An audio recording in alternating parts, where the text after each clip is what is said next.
विश्वकर्मा की जैसी महिमा, बाबा विश्वकर्मा की जैसी महिमा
रहे थे बाबा विश्वकर्मा की महिमा के बारे में।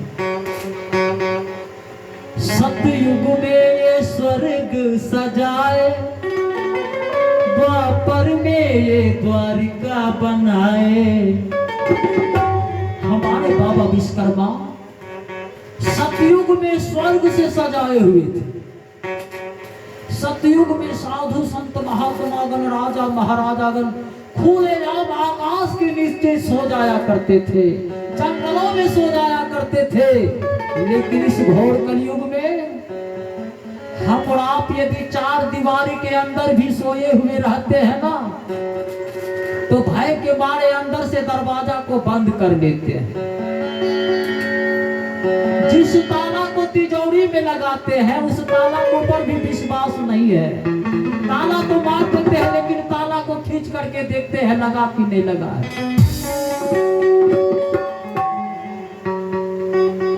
इसीलिए बाबा विश्वकर्मा का महिमा है, तिजोरी को घर में छोड़ करके आते हैं और मालिक के दरबार में कुछ दान पुण्य नहीं कर पाते हैं।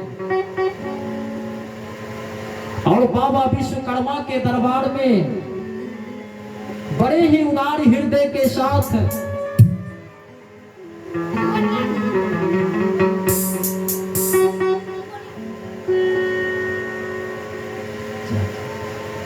आनंद आनंद बाबा विश्वकर्मा के पास ये है।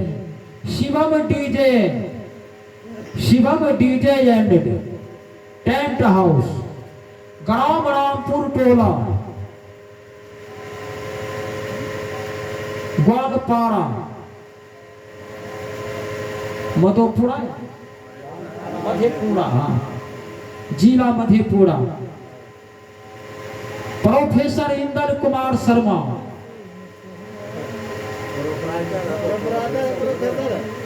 प्राइटर इंदल कुमार शर्मा, इनके तरफ से मालिक के दरबार में 101 रुपये का दान आया है। शिवम सागर, सुनीति कुमारी, ये तीनों के सौजन्य से मालिक के दरबार में बड़े ही उदार हृदय के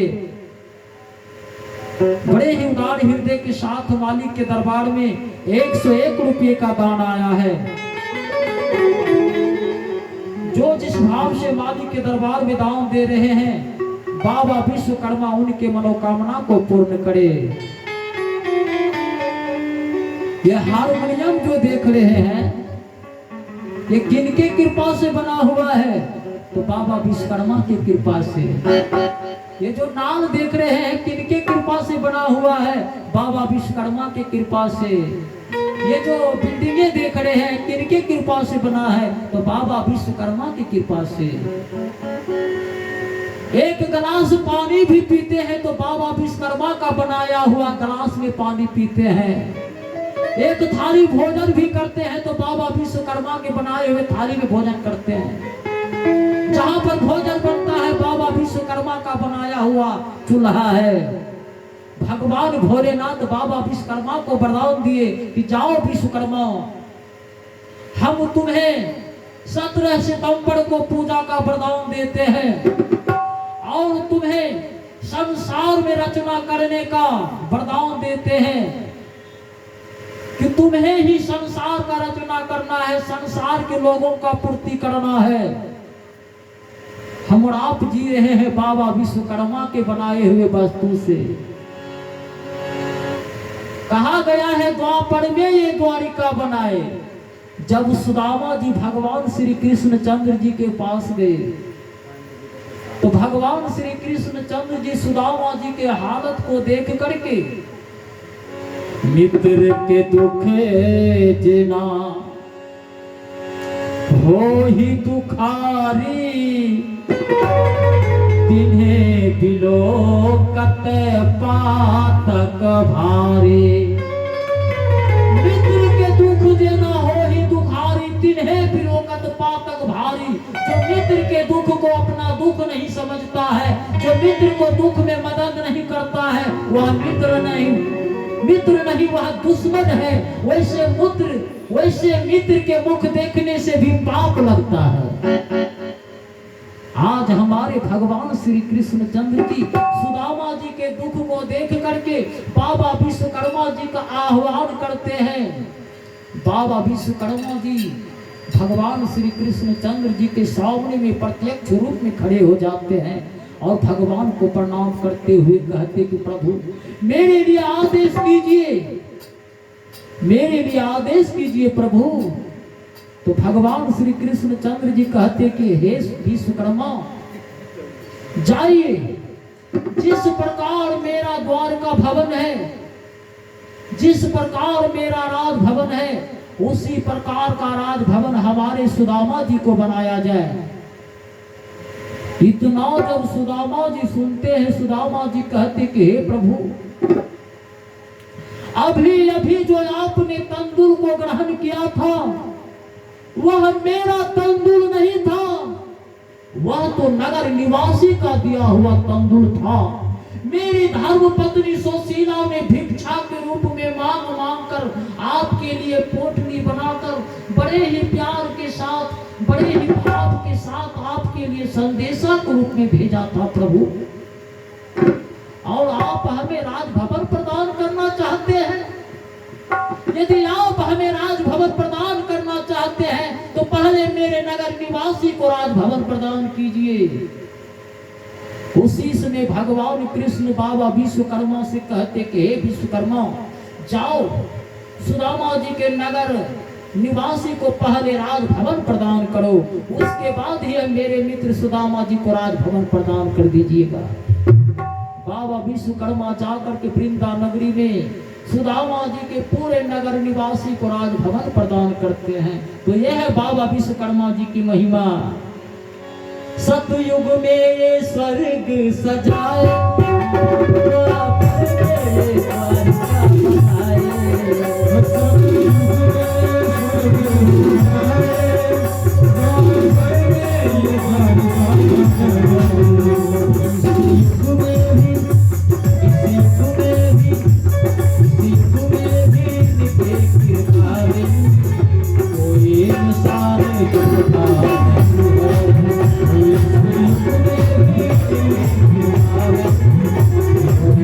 Yeah.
हम सुना रहे हैं, कला कौशल से आपने बनाए विश्वकर्मा जी सोने का लंका।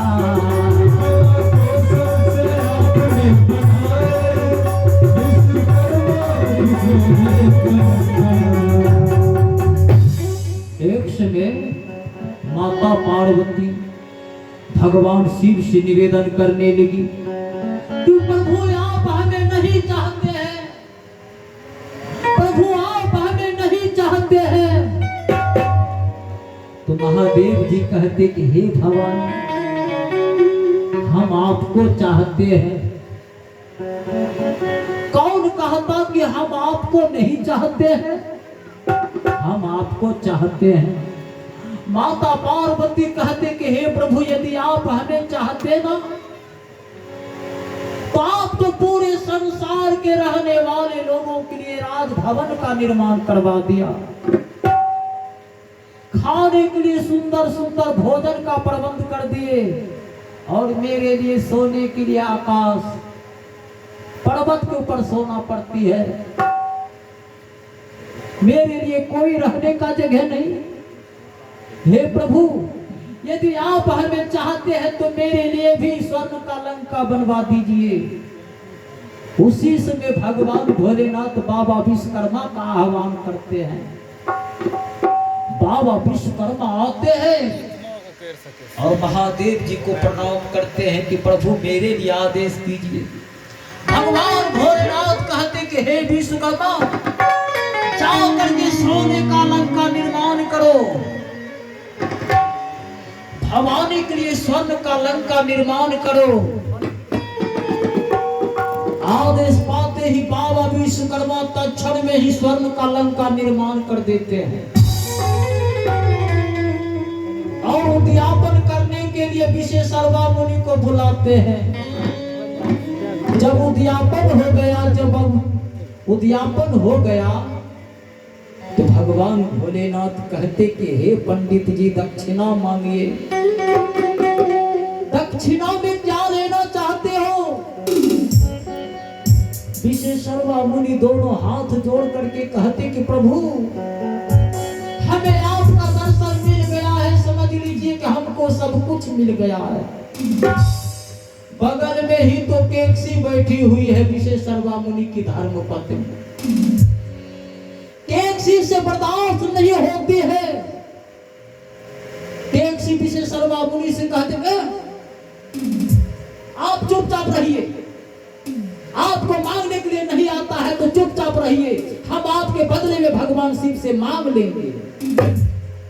उसी समय मां केकसी भगवान शिव से निवेदन करते कि प्रभु, क्या मैं अपने पति के बदले में मांग सकती हूँ? तो भगवान शिव कहते कि हाँ महारानी केकसी, आधे अंग की मालकिन पति का पत्नी होती है, मांग लीजिए क्या चाहिए। उसी समय महारानी केकसी महादेव जी से कहते कि हे प्रभु, यदि आप प्रसन्न हैं, हमें देना चाहते हो, तो हमें यही स्वर्ण का लंका दे दीजिए।